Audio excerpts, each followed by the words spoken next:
नमस्कार, मैं जी न्यूज का संविधान बोल रहा हूं। क्या कहता है इंडिया में आप सभी मेहमानों और दर्शकों का स्वागत है। ये जनता का, जनता द्वारा, जनता के लिए बना एक खास शो है। लोकसभा चुनाव में अब बहुत कम वक्त बचा है। सत्ता के सिंहासन के लिए गठजोड़ की राजनीति भी तेज हो चुकी है। लेकिन सबसे आश्चर्य की बात है कि गठबंधन की शुरुआत बीजेपी को रोकने के लिए हुई थी, लेकिन अब राहुल गांधी के खिलाफ गठबंधन बनता जा रहा है। कांग्रेस से हर कोई दूरी बनाता जा रहा है। बीएसपी व सपा यहाँ गठबंधन करके लोकसभा का आम चुनाव लड़ते हैं, तो फिर इस बार केंद्र में बीजेपी को सत्ता में आने से जरूर रोका जा सकता है। सारे लोगों ने उसका क्या धर्म, उसकी क्या जबान, उन्होंने अपना बलिदान दिया, तब ये भारत आजाद हुआ। और आज 70 साल के बाद इस भारत को फिर से चुनौती आ रही है। हम तो कहते हैं अगर हमारे पास दूल्हे ज्यादा हैं, जो जनता तय करेगी वही बनेगा, और पहले भी बना है, फिर एक बार नया प्रधानमंत्री बनेगा। 2019 का चुनाव प्रधानमंत्री बनाने का चुनाव नहीं है। 2019 का चुनाव मोदी और अमित शाह को भगाने का चुनाव है। ये कितने भी गठबंधन बना ले, अपने कर्मों से ये नहीं भाग सकते। उनके कुकर्म डगर डगर पर उनका पीछा कर रहे हैं, वो बच नहीं सकते। आज का हमारा मुद्दा है 2019 में मोदी नहीं, राहुल गांधी के खिलाफ गठबंधन। आज के कार्यक्रम में हमारे साथ हैं जेडीयू के महासचिव केसी त्यागी, राजनीतिक विश्लेषक आशुतोष मिश्रा, जेडीयू नेता अफजल अब्बास, समाजवादी पार्टी के प्रवक्ता अमीक जमई, बीजेपी प्रवक्ता शाहनवाज हुसैन, बीएसपी के समर्थक सतीश प्रकाश, आरएलडी प्रवक्ता इंद्रजीत सिंह, एलजेपी प्रवक्ता अजय कुमार और टीएमसी नेता प्रवीर बिस्वास। आज पहले राउंड में सभी मेहमानों को 60-60 सेकंड का वक्त मिलेगा। तय समय सीमा में उन्हें अपनी बात खत्म करनी होगी। दर्शकों के हाथों में सहमत और असहमत के बोर्ड हैं। दर्शक मेहमानों की बात से कितने सहमत और असहमत हैं, वो बोर्ड के जरिए अपनी राय रख सकते हैं।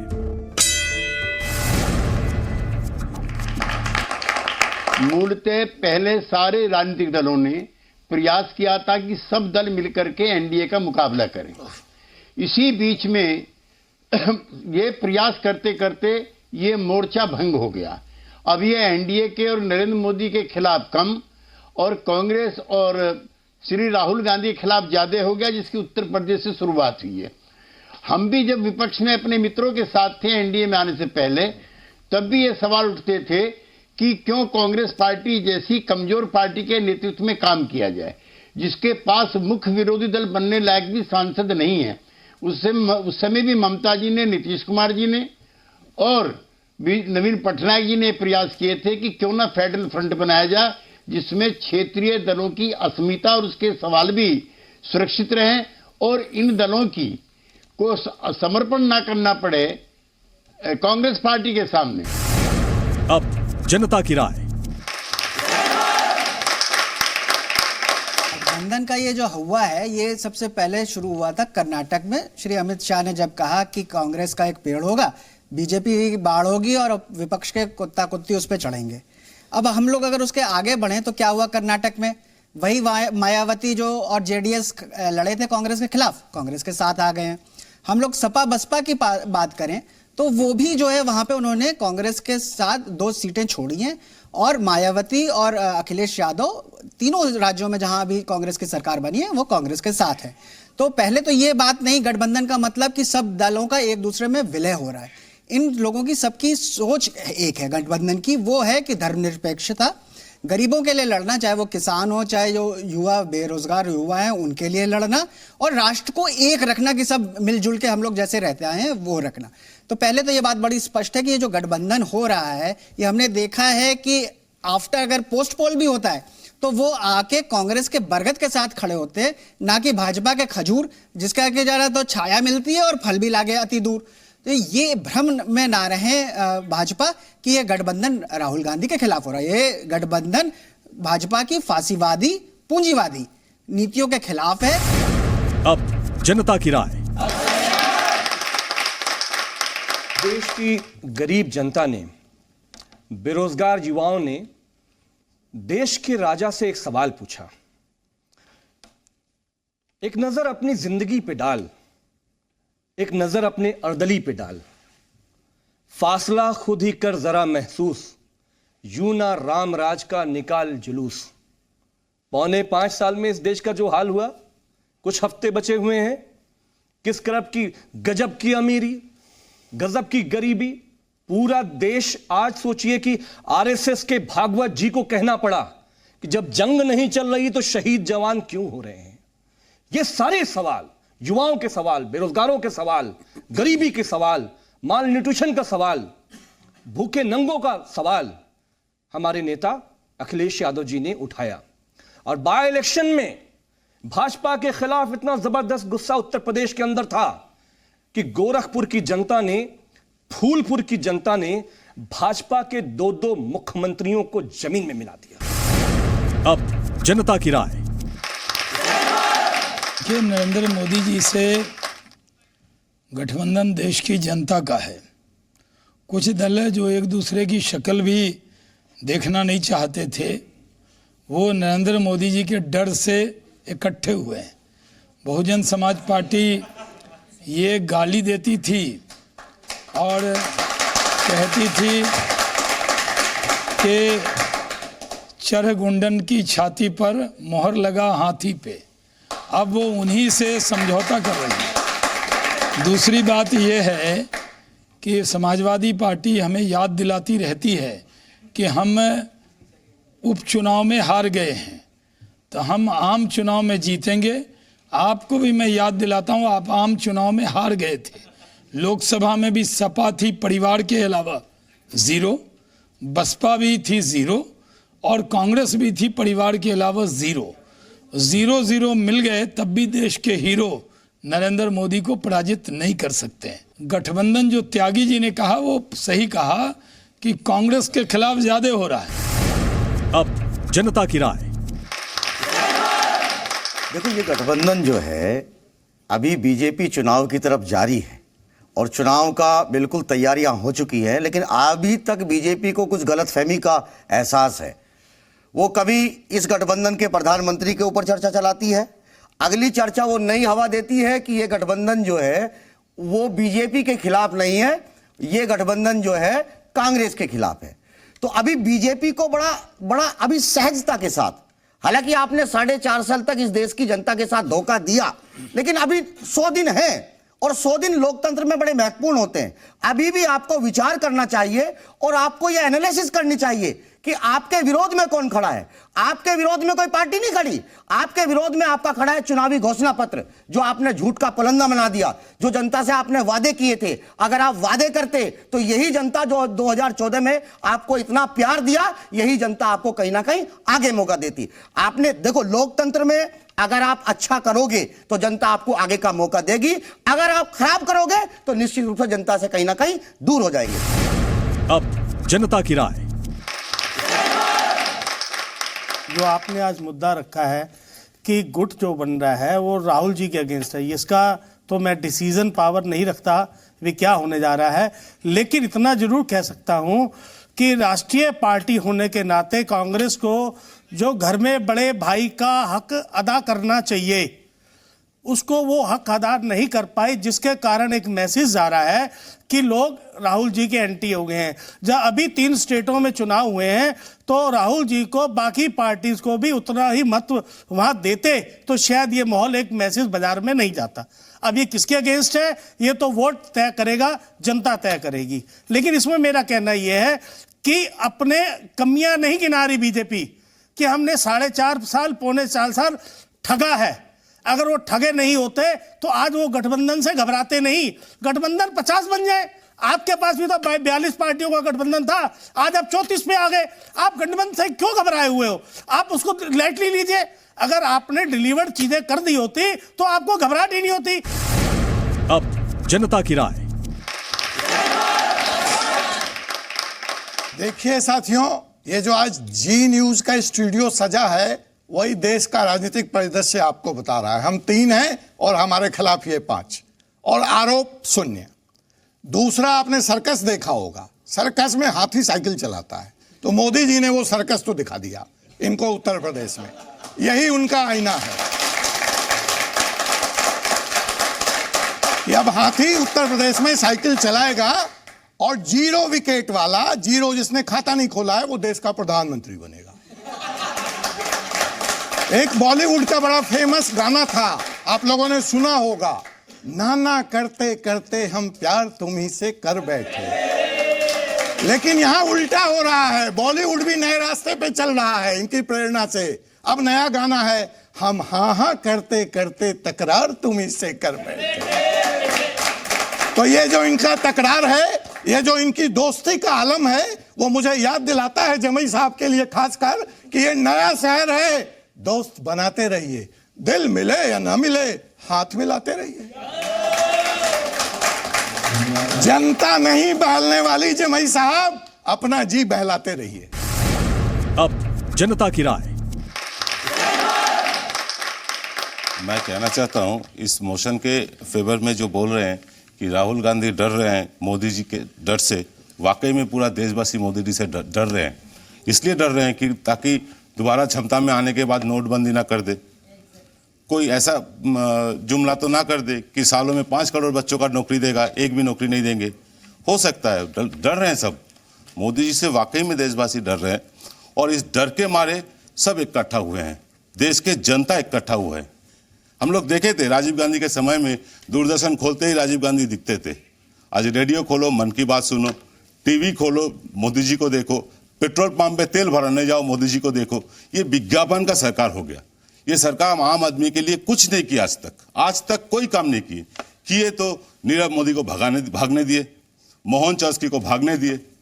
चौकीदार अपने आप को बोल रहे थे, चौकीदार ऐसा चौकीदार निकला जिसके नाक के नीचे से चोर भाग गए। तो ऐसा कैसा चौकीदार, ये कैसा चौकीदार है? ऐसा चौकीदार देशवासियों को नहीं चाहिए, बिल्कुल नहीं चाहिए। अब जनता की राय।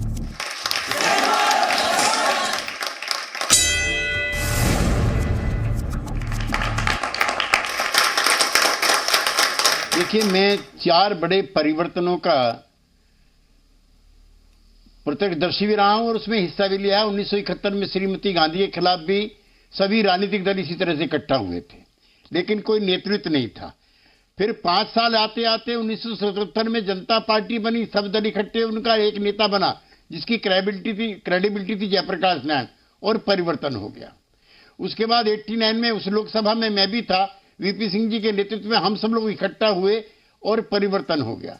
2014 में हम उस गठबंधन के हिस्से नहीं थे, लेकिन एक क्रेडिबल लीडरशिप थी नरेंद्र मोदी की, उसके इर्द गिर्द लोग इकट्ठे हुए और परिवर्तन हो गया। ना तो आज कोई जयप्रकाश नारायण है, ना आज कोई वीपी सिंह है, ना आज कोई नरेंद्र मोदी है, ना पार्टियों का गठबंधन है, ना कार्यक्रम है। कुछ दल, कुछ व्यक्तियों के समूह अपने अपने तरीके से सरकारों से नाराज हो सकते हैं, मैं इसे इंकार नहीं करता। मैं एक किसान परिवार से आता हूं, हमारी भी कई तरह की प्रॉब्लम है, लेकिन किसी भी इफेक्टिव आइडियोलॉजिकल अल्टरनेटिव के अभाव में जनता अराजकता को वोट नहीं देती है और वो चेहरा भी देखती है। क्या मेरे दोस्त जो बंगाल के बोल रहे थे, क्या ममता जी का चेहरा हरियाणा के लोगों को एक्सेप्टेबल होगा? एक गठबंधन जरूर उत्तर प्रदेश के जो मेरे सपा बसपा के मित्र हैं उनसे मैं जरूर कहना चाहता हूं कि आपका गठबंधन अगर जमीन पर उतरता है तो हम मजबूती से उसका मुकाबला करेंगे, लेकिन इसमें इतने इफ्स एंड बट्स हैं। ना तो मायावती जी ने 2 बार तो जिक्र किया है गेस्ट हाउस कांड का, इस गठबंधन में मुलायम सिंह जी का ना चेहरा है ना उनका कहीं जिक्र है, जो उनके नेतृत्व में मुझे भी 2 दशक 3 दशक तक काम करने का मौका मिला था, उनका इसमें कहीं जिक्र नहीं है। इस गठबंधन के अंदर इंटरनल आइडियोलॉजिकल कॉन्ट्राडिक्शंस भी हैं, जैसे मायावती जी के हरिजन एक्ट के खिलाफ मैं समाजवादी पार्टी में था। क्या आप चाहते हैं देश में एक नायक तंत्र चले या हर एक राज्य के भागीदारी हो केंद्र में? हर पार्टियों की, हर दलों की भागीदारी हो और तानाशाही के खिलाफ भागीदारी हो, यही चाहते हैं आप? मैं तो किसी की बात को काटूंगा नहीं, चाहे मेरी बात को कोई काट दे। मैं ये मानता हूं कि त्यागी जी ने जो बातें कही है वो बहुत पुराने नेता हैं। त्यागी जी इस पैनल पे हम सबसे वरिष्ठ हैं और हर दौर देखा है, हर मौसम देखा है। त्यागी जी हम लोगों के खिलाफ भी रहे हैं, हमारे साथ भी रहे हैं और बहुत अनुभव के आधार पे बोलते हैं। कई बार मैंने देखा है कि त्यागी जी। शाहनवाज साहब, आपसे मैं सहमत इसलिए हूँ कि जो त्यागी जी कह रहे थे, तो अभी कुछ दिन पहले तक नीतीश कुमार थे जो आरएसएस मुक्त भारत की बात करते मुझे याद है जी। पहली बात मुझे ये कहना इनका, मुझे याद है, मैं पूरा कर लूं भी जब जो है जी मैं तो अभी त्यागी जी पे ही आया। उनका जवाब मैं ही दे रहा हूँ। जी तो आप नोट कर लीजिए, त्यागी जी ने जो इनके साथ नहीं आप इसलिए क्योंकि चिराग पासवान ने जब ये ऑब्जेक्शन किया था कि नौकरियां नहीं है यंग आदमी को, यही चिराग पासवान थे जो सवाल जैसे ही 2 सीटें मिली मुंह पे जबान लग गया और फिर मोदी करने लगे। मायावती जी देश का फायदा चाहती नहीं है। मायावती जी दलितों के ये तो अकेले ही आज अजय कुमार जी, फिर अजय कुमार जी ये बोलने नहीं देंगे किसी को, फिर कोई डिबेट नहीं, फिर तो बोलने नहीं देंगे। देश का फिर कैसे अजय जी अकेले बोलेंगे? 10 लाख का सूट पहनते, मेरी तो बात ही नहीं पूरी हुई। हस्तक्षेप हस्तक्षेप हस्तक्षेप। आप सभी मेहमानों से अपील है कि वो कार्यक्रम की मर्यादा बनाए रखें। देखिए, ये बच्चे तो यहाँ बैठे हैं और कुछ सीनियर लोग भी बैठे हैं। ये पूरा देश देख रहा है और हम लोगों का भी पैमाना तय करेगा कि हम लोग आपस में ऐसे करेंगे तो देश को कैसे चलाएंगे। तो मैं कहता हूं कि मैं बोलूंगा, मैंने पहले तय किया, मैं किसी के बीच में नहीं बोलूंगा। नहीं, हम भी नहीं अगर बोलेंगे। 1-1 मिनट सब लोग फिर बोले, आपको एडिटर साहब से कहना है कि 1-1 मिनट ही बुलवाएं, तभी डिबेट होगी क्योंकि लोग ज्यादा हैं। और आप ही के प्रोग्राम में एक बार धिंगा मुश्ती भी हो गई थी। तो मैं इसमें आज मैं आदर करेंगे, करना चाहिए। इसलिए जब मैंने त्यागी जी को देखा कि स्क्रीन पर हैं तो मुझे लगा शायद त्यागी जी इस धिंगा मुश्ती वाले आदमी नहीं बड़े हमारे गाइडर हैं, हमने इनके सामने राजनीति सीखी है। मैं एक चीज कहना चाहता हूं, आपने गठबंधन बनाया है, जैसा कहा, आपके पास अभी नेता तय नहीं है क्योंकि बेंगलोर में जो लोग इकट्ठे हुए थे, बहन जी और सोनिया जी दोनों ऐसे मिल रहे थे कि वो सीन आपने बेंगलोर में देखा होगा, कितना प्रेम से मिल रहे थे। लेकिन भोपाल आते आते सीन बदल गया। अब कलकत्ता जाते जाते सीन बदल जाएगा, उसमें राहुल जी भी नहीं है, सोनिया जी भी नहीं है। तो आपको तय करना है। हमारे पास तो मोदी है, आपके पास कौन है बताइए, मुकाबला कीजिए। देखिए हमारे पास जनता है, देश की जनता है। जनता मतलब जनता से बड़ा कोई नहीं हो सकता। राजनीति होता है नीति के आधार पर। आप नेता के आधार पर राजनीति करते हैं, हम नेता के आधार पर नहीं करते, इस देश की जनता से बड़ा कोई नहीं। अब जामई जी का मामला, अब अभी इनका मामला है, क्या नीति है? गोरक्षका नाम पे दलितों को मारना, ये नीति है? संबंधित बात हो वो बोले। केसी त्यागी जी हमारे देश के बहुत ही वरिष्ठ नेता हैं। 2004 की जब यूपीए 1 का सरकार आया, कौन हीरो था? इस देश की जनता हीरो थी।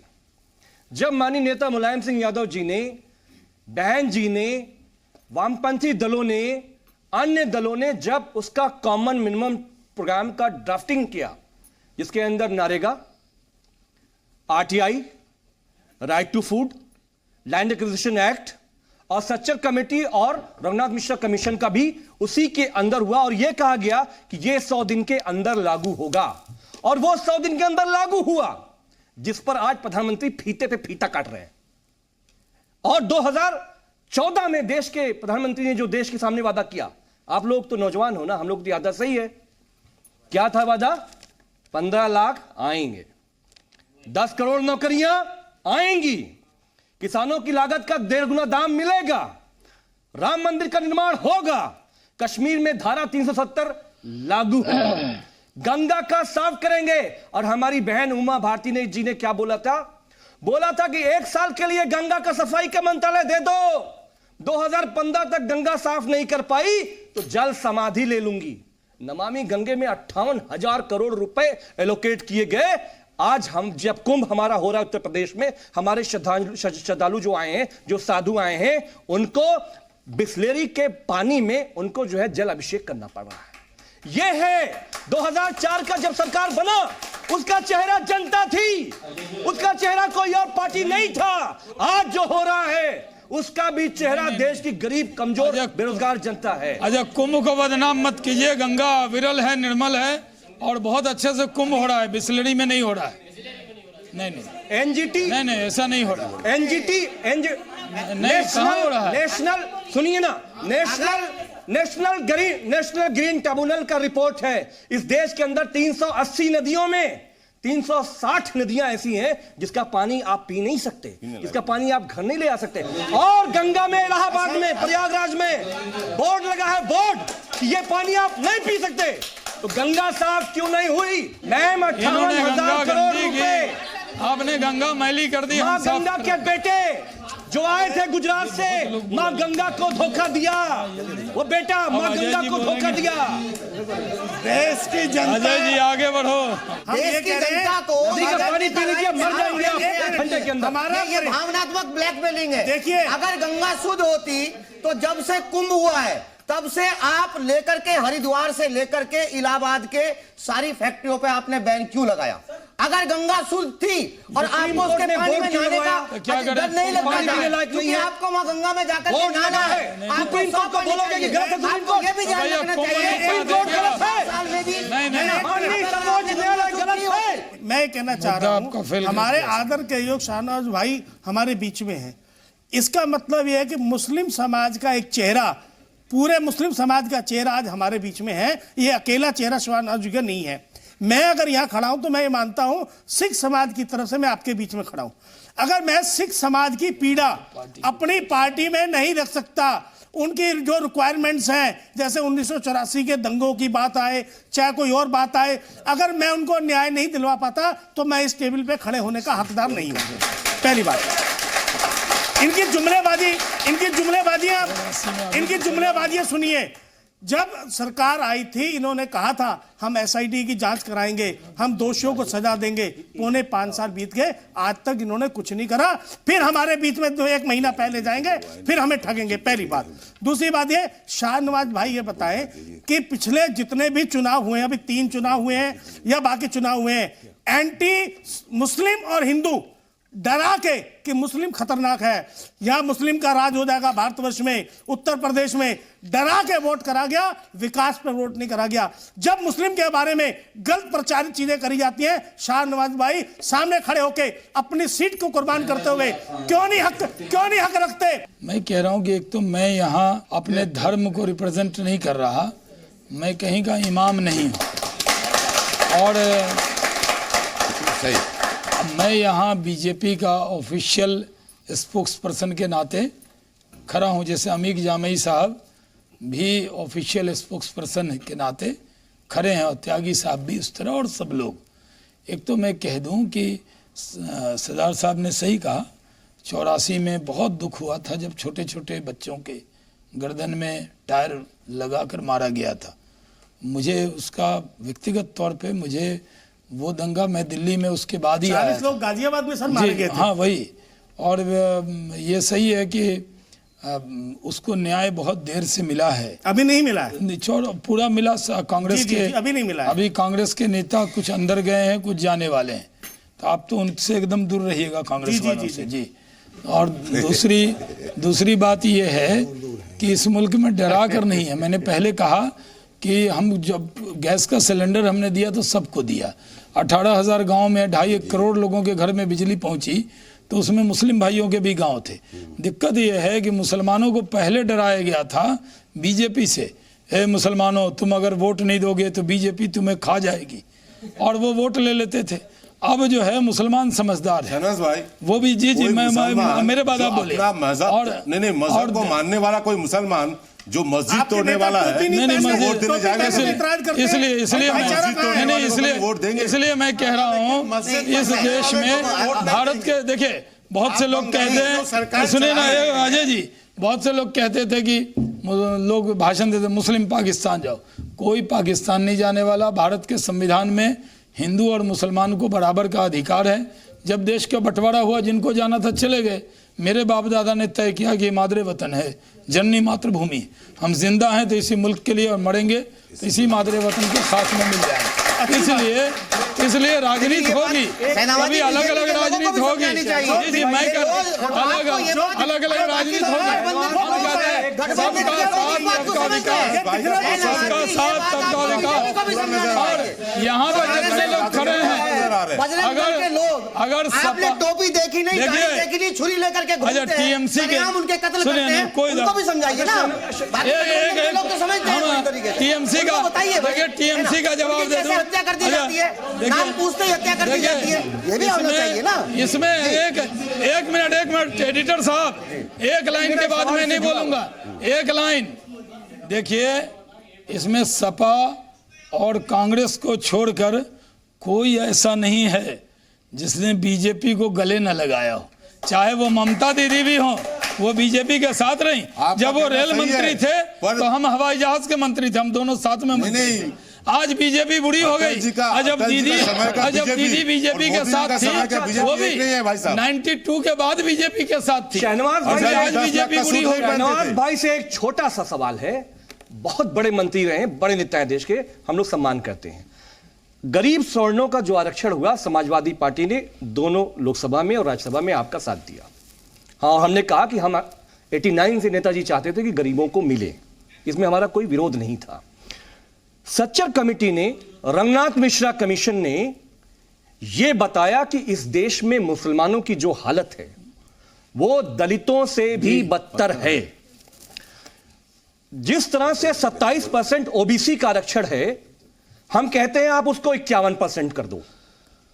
सवर्णों को 10% नहीं, 18% देश में आबादी के मुताबिक दे दो। क्या आप अगला जो पार्लियामेंट का सेशन आने वाला है, मुसलमानों को आबादी के लिहाज से आप आरक्षण देंगे? साफ साफ बोल के जाइए। एकदम साफ बोलने वाले हैं, इसमें कोई विवाद नहीं। आप जो हमारे विरोधी हैं वो भी खुश हो जाएंगे। नरेंद्र मोदी ने मुसलमानों को भी 100% आरक्षण दे दिया, क्योंकि पहले जो मुस्लिम थे, बैकवर्ड मुस्लिम, पसमानदा मुस्लिम, वो मंडल कमीशन में थे, और अब शेख सैयद पठान भी राजपूत ब्राह्मण भूमियार के साथ आरक्षण प्राप्त कर लिया। जब आपको उसमें आरक्षण मिल गया तो डबल आरक्षण लेंगे सर। शहनवाज भाई, जो मिल गया 10% दिया है, उसमें मिल गया 97% जो हमारा स्वर्ण समाज है, 97 समझ लीजिए ना इनका खेल, तो उसमें मिल तो गया। 97% स्वर्ण समाज 10% में आ गया। पहले तो 50% मिल ही रहा था उसको, और जो 3% अमीर स्वर्ण, उसको मिल रहा है 40%। ये आरक्षण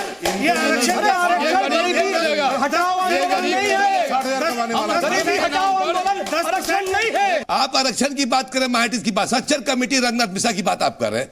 मुझे बताइए, हुकूमत किसकी थी? 15-10 साल कांग्रेस की थी। कौन लाया बिल? 15% मुसलमानों को आरक्षण देने की बात किसने की? कांग्रेस में पारित क्यों नहीं हुआ? एंटी टेररिस्ट बिल कौन लाया था? कांग्रेस की रिजम में क्यों नहीं पारित हुआ? सिर्फ आप गुमराह करना चाहते हैं। मेरा सिर्फ इतना मानना है कि हिंदुस्तान में इस बार की जो हालात बने हुए, आप लोग बेमेल की शादी करने जा रहे हैं। देश में जिस तरह से अब इकट्ठा, केसी त्यागी साहब बड़े हमारे पार्टी के सीनियर माननीय है, जितनी बातें कहा थी मैं समझता हूं उससे ज्यादा बोलने की जरूरत नहीं है, लेकिन चूंकि इस स्टूडियो में हूं तो मुझे बोलना पड़ेगा। आइए मैं कहता हूं, आप बताइए मुझे एक सवाल का मुझे जवाब दे दिया आप। 25 लाख करोड़ का बजट, ये मैं नौजवानों से कह रहा हूं, 25 लाख करोड़ का देश का बजट आप मायावती के हाथ में देना चाहते हैं, जिसपे इल्जाम है कि अखिलेश जी के हाथ में देना चाहते हैं, कि किसके हाथ में देना चाहते हैं? नहीं, अखिलेश जी और मैं नहीं कह रहा। अरे आप कैसी बातें कर रहे हो भाई? नरेंद्र मोदी जी इस देश के मालिक हैं। बोले इस देश का दलित, पिछड़ा, मुसलमान, आदिवासी, मैं ये नहीं कर रहा हूं। कुछ नहीं है। आप कैसी बात करते हैं? आने वाला देश आप क्या बात कर रहे हैं? समाज को आप क्या बात कर रहे हैं? सुनिए, क्या करेंगे? किसके हाथ में? आप देश को भ्रमित करना चाह रहे हैं। दूसरी बात, इस देश का हर व्यक्ति वोट रखता हो, बिल्कुल भारतीय नागरिक हो, मैं ये नहीं कह रहा हूँ, प्रधानमंत्री बन सकता है, मैं ये नहीं कह रहा हूँ कि दलित को मत दीजिए, मुसलमान को मत दीजिए, मैं तो कह रहा हूँ आप इतिहास जाके देख लिया उनका। मेरा क्या मतलब है? नरेंद्र मोदी जी उन्हीं के लिए रिजर्वेशन दिया, वहाँ रिजर्वेशन लगा दिया, प्रधानमंत्री में रिजर्वेशन लग गया, क्या मतलब है आपका? जब न्यूक्लियर डील पर क्या होता था, आप गठबंधन को बेमेल कह रहे हैं, पीडीपी के साथ कौन सा संबंध था आपका? बताइए ना। सुनिए, आप राष्ट्रपति बनते हैं, राष्ट्रद्रोहियों के साथ जाकर के डर से फोन जाके मतलब है आपका? फोन जाके आप सुप्रीम कोर्ट बदलते थे। अब वक्त है जनता के सवालों का। अब जनता हमारे मेहमानों से सवाल पूछ सकती है। मेरा नाम आदित्य त्रिपाठी है और मेरा प्रश्न शहनवाज जी से है। सर, भले ही आप भाजपा को कितना भी मजबूत बता रहे हो, लेकिन जमीनी हकीकत यह है कि आप गोरखपुर हारे, फूलपुर हारे और 5 राज्यों के चुनावों में आपका हैट्रिक विकेट गिरा। और फिर जिस प्रकार से यूपी में सपा बसपा का गठबंधन हो रहा है, क्या आपको लगता नहीं ये दो पार्टी आपके दांत फिर से खट्टे कर सकती है आम चुनाव में?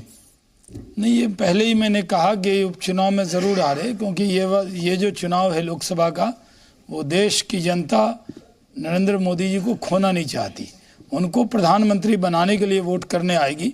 आप देखें कि पिछली बार 6 राज्य ऐसे थे जहाँ पर हमें 50% से, गुजरात में, राजस्थान में, मध्य प्रदेश में और उत्तराखंड में ऐसे कई राज्य हैं जहाँ हमें 60-60% वोट मिले थे।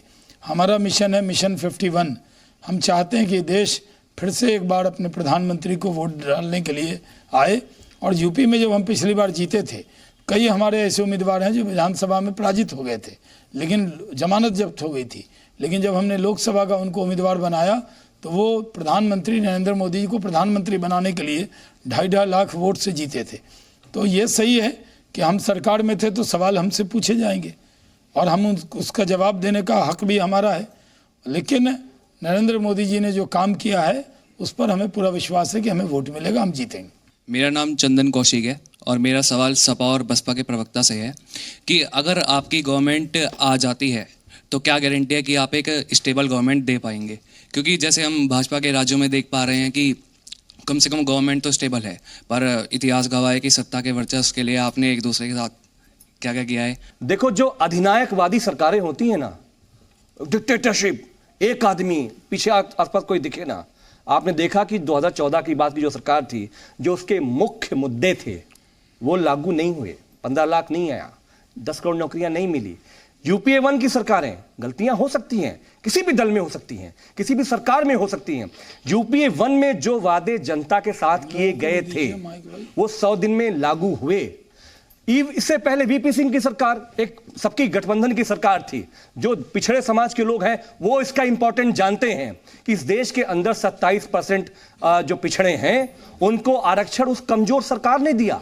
सवाल यह है कि आपका इकबाल क्या है, आप करना क्या चाहते हो? अगर आप किसी को छुट्टा आप छोड़ दोगे, और वो किसी शिवसेना को क्या बोला अभी अमित शाह जी ने, तुमको तो हम मैदान में देख लेंगे, हमारे साथ हैं, ये कहा गया।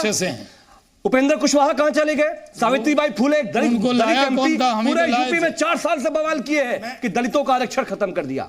जो सरकारें गठबंधन की होती हैं वो मजबूत होती हैं, कमजोर नहीं होती। मेरा नाम रेनू है। मैं शाहनवाज जी को छोड़कर बाकी सब पार्टी से मेरा एक सवाल है। आप लोग मोदी नाम की सुनामी से डर के बैठे हुए हैं या सिर्फ सत्ता में आकर देश को एक नई दिशा देना चाहते हैं जिसका सपना हर भारतवासी देखता है? अभी सुनामी नहीं है। इसका जवाब बड़ा सीधा सा है। अभी जब आप जो ये बात कर रही है, इसका जवाब बड़ा सीधा सा है। सुबह शाम रात मोदी और अमित शाह किसका नाम लेते हैं? राहुल गांधी का।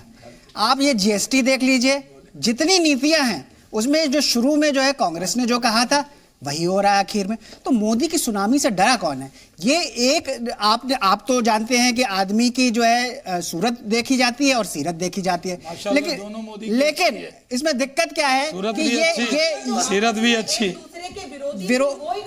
वो विरोध नहीं, गठबंधन गठबंधन क्या है? गठबंधन का मतलब ये नहीं होता कि एक दूसरे से मिल विलय हो जाएगा। आप बोल रहे हो एक ही जो है सबकी नीयत एक है। आपने आज तक, आप तो बड़ी हैं मुझसे उम्र में, आज तक आपने कभी ऐसा सुना है कि सुप्रीम कोर्ट का सबसे बड़ा जज सड़क पे आ जाए? लोकतंत्र खतरे में हटा दिया जाए। कभी 70 साल में हुआ? 70 साल में ऐसा हुआ कि सीबीआई आरएसएस के हेडक्वार्टर से चले?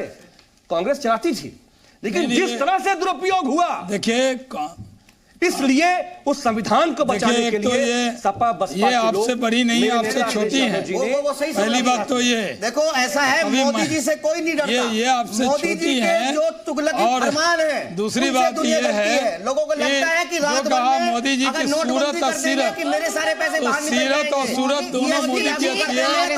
कब अच्छा है, कब अच्छा है, मोदी का कोई मैच नहीं, तो मुकाबला नहीं है। मेरा नाम अश्विनी शर्मा है और मैं अमेठी से हूँ। तो मेरा सवाल तथाकथित अमेठी वालों से है, जो अमेठी में अपना अस्तित्व बचाते हैं।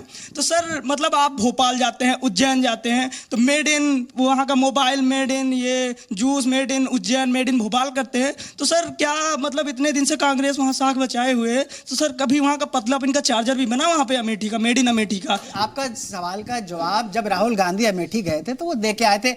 आपने शायद ध्यान से सुना नहीं, आपने सुना नहीं। बड़े अच्छा है, आप सुनिए ना, आप सुनिए भी तो, आपने पूछ लिया, अब आप सुनिए भी तो। त्यागी जी जा रहे हैं। जितनी चीजों की आप बात कर रहे हैं, अरे रुकिए त्यागी जी, उसको जो है देखने का काम होता है राज्य सरकार का। वहां पे जितनी राज्य सरकारें रही हैं वो एंटी कांग्रेस अभी तक रही हैं, इसीलिए अमेठी को पिछड़ा, अमेठी और रायबरेली में जो है अरे यहाँ भी ताना सही, लखनऊ से आ रहे हो, ताना सही आप यहाँ भी वो अलग बैठे हुए हैं। त्यागी जी, त्यागी जी सवाल पूछ रहे हैं। अरे त्यागी जी को कोई नहीं डिबेट में, सबका साथ सबका विकास। अरे सबका बकवास, सबका साथ सबका विकास में जिस तरह से त्यागी जी को कोई नहीं पूछ, सवाल तो पे बना है। त्यागी जी से एक सवाल है हमारा, क्या नीतीश कुमार और मोदी जी दोनों मिलकर के एनडीए की सरकार बना लेगी इस बार? देखिए, चुनाव है, चुनाव चुनौतियों से भरा हुआ होता है। हम तो बिहार की बात करते हैं, शाहनवाज जी वहाँ से आते हैं, वहाँ पे जो अंक गणित है वो लगभग 40 में से 38 सीटों का है। लेकिन मैं अपने दोस्त को एक चीज़ जरूर कहना चाहता हूँ, और सभी जो पैनल पे बैठे हुए हैं और जो साथी बाहर के भी हैं, कांग्रेस पार्टी किसी भी गैर कांग्रेसी नेता को प्रधानमंत्री नहीं बनाने देगी। 1978 में चौधरी चरण सिंह जी बने, 6 महीने चले। उसके बाद चंद्रशेखर जी को मदद की कांग्रेस ने, वो 3 महीने चले। एच.डी. देवेगौड़ा जी जनता दल के हमारे थे, जिसमें मुलायम सिंह जी रक्षा मंत्री थे, उसकी मियाद 1 साल रही। उसके बाद गुजराल साहब बने, उनको समर्थन दिया कांग्रेस ने, 6 महीने में वो हट गई। इसलिए सभी गैर कांग्रेसी पार्टियों के नेताओं से कहना चाहता हूं कि अगर राहुल गांधी नहीं बने तो कोई भी गैर कांग्रेसी सरकार की उम्र 6 साल से ज्यादा, 6 महीने से ज्यादा नहीं होगी। इसलिए एनडीए और नरेंद्र मोदी के अलावा फिलहाल कोई विकल्प नहीं है।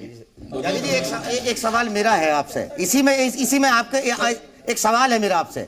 मैं आपसे यह जानना चाहता हूं कि क्या एनडीए में कोई गैर बीजेपी का व्यक्ति भी प्रधानमंत्री बन सकता है? क्योंकि एनडीए में आने से पहले नीतीश जी भी प्रबल दावेदार है प्रधानमंत्री के, इस पर जरा स्पष्ट कीजिए। देखिए, गठबंधन जो है वो कई दलों का होता है, उसमें जो बड़ी पार्टी होती है उसके नेता को ही, और यूं तो भारतीय जनता पार्टी का अकेले भी बहुमत है, इसलिए कोई वैकेंसी प्रधानमंत्री पद के लिए ना एनडीए के अंदर है ना बाहर है। तो ये मापदंड आप कांग्रेस पे क्यों नहीं रखते और कांग्रेस के गठबंधन पे क्यों नहीं रखते कि वहां पे जिसकी सबसे बड़ी दल होगा उसका प्रधानमंत्री होगा? त्यागी जी एक छोटा सा सवाल, मैं समाजवादी पार्टी की तरफ से अमीर जामई बोल रहा हूं। आप ये बताइए कि नीतीश जी का नारा था संघ मुक्त भारत, और मैंने आपको सुना है कि कैसे पानी पी पी के आप बोलते थे, नारा लगाते थे और हाथ उछाल के लगाते थे कि संघ मुक्त भारत, संघ मुक्त भारत। एक तो वो, दूसरा ये कि आपने भाजपा का जो साइज था बिहार के अंदर आगामी लोकसभा के चुनाव में 23 से आपने 17 कैसे कर दिया? नहीं, हम पहले 25-15 था, 25-15 हम लड़ते थे। ये हम जवाब दें, 25-15 लड़ते थे पहले, त्यागी जी 25 लड़ते थे, हम 15 लड़ते। पिछली लोकसभा में कितना लड़े थे आप? अभी तो हम 30 लड़े थे पिछली लोकसभा में। लेकिन जब त्यागी जी आ गए, नीतीश कुमार जी आ गए, तब तो हमने नीतीश जी ने आपका साइज कम कर दिया। पहले नीतीश जी को सम्मान दिया। हमारे लिए वो भी जेडीयू भी जाते जीतेगा तो नरेंद्र मोदी को। त्यागी जी ये बताइए ना, संघ मुक्त भारत का क्या हुआ? जरा इनसे ये सवाल तो कर लीजिए, देश के किसान की क्या हालत है? जवाब ले ले, जवाब। बहुत बढ़िया हालत है साहब। संघ मुक्त भारत का जरा बता दीजिए क्या हो गया? देखिए, ऐसा है कि संघ मुक्त भारत की बात उठेगी तो मैं उस दिन समाजवादी पार्टी का महामंत्री था जिस दिन गेस्ट हाउस कांड हुआ था, तो वो भी उठ जाएगा। अरे बहन जी ने भुला दिया, दिक्कत हो जाएगी। बहन जी ने भुला दिया। समाजवादी कहिए ना कि आपका विश्वास नहीं है, आप चाहते हो कि आरएसएस देश पे हुकूमत करे। मोदी जी की हुकूमत रहेगी, नरेंद्र मोदी फिर बनेंगे, सही कहा। फिर एक बार मोदी सरकार। मैं सुधाकांत दुबे सर अमेठी से हूँ। सर मैं ये पूछना चाहूँगा कि राहुल गांधी जी को जो उनकी पुश्तैनी सीट मानी जाती है अमेठी, उनसे जिताने के लिए देखिए गठबंधन हुआ, फिर भी वहाँ से कोई कैंडिडेट नहीं उतारा गया क्योंकि वहाँ पे उनको माना जाता है कि उनको जिताया जाए। लेकिन सर पिछले मैं 2 बार से देख रहा हूँ, खास अमेठी का ही रहने वाला हूँ, वहाँ से राहुल गांधी जी कुछ बना तो नहीं पाए, लेकिन जो बना हुआ था उसको भी खराब कर दिया। सर मालविका वहाँ पे स्टील इंडस्ट्री थी सर, वहाँ पे वो अच्छा खासा चलती थी, बंद हुई। 2 बार से राहुल गांधी जी वहाँ पे आते हैं, एक बार रात में किसी गरीब के घर रुकेंगे, खाना उनका ताज होटल लखनऊ से आता है और कहेंगे कि मैं गरीब के घर में खाना खा रहा हूँ। आंखों देखी हाल बता रहा हूँ सर। देखिए, जो आपने जैसे इंडस्ट्री की बात करी, तो इंडस्ट्री जहाँ जिस भी प्रदेश में रहती है उस प्रदेश की नीतियों से चलती है। या कई आपने सुना होगा कि जो है जो स्टेट्स होते हैं वो जो है सेल्स टैक्स और इस तरह के पहले वैट में जो है डिस्काउंट्स दिया करते थे। तो ये जो इंडस्ट्री कहीं पे लगती है और हटती है, उसमें राज्य सरकार का बहुत बड़ा हाथ होता है। और ये पिछले कई सालों से, जैसे कि मैंने पहले भी कहा, वहां पिछले कई सालों से जो सरकारें रही हैं, राज्य की सरकारें रही हैं, वो एंटी कांग्रेस रही हैं।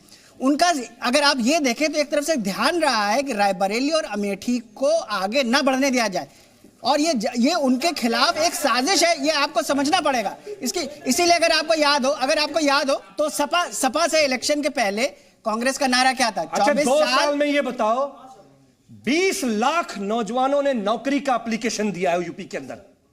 अरे बही खाता बताओ 2 साल का पहले। अरे 2 साल का बताओ। सुनो, अखिलेश यादव ने, एक मिनट, मेरे नेता अखिलेश यादव ने लैपटॉप बांटा, धर्म देखा, बिजली बांटी, धर्म देखा, लखनऊ से एक्सप्रेसवे बनाया आगरा तक, धर्म देखा, जाति देखी, क्या देखा? जो मिला अखिलेश जी के समय में 20 लाख लोगों को नौकरी नहीं मिली, योगी जी को बैठ के बचा रहे हैं। अरे भक्ति करो, लेकिन नौजवानों की नौजवानी के सवाल उठाओ, नौजवानी के सवाल उठाओ। क्या आप लोगों से अपील है कि राजनीतिक सोच बनाने के दौरान आप समाज के हर पहलू के बारे में सोचें। आपकी राजनीतिक चेतना को जागृत करना जी न्यूज़ का दायित्व है।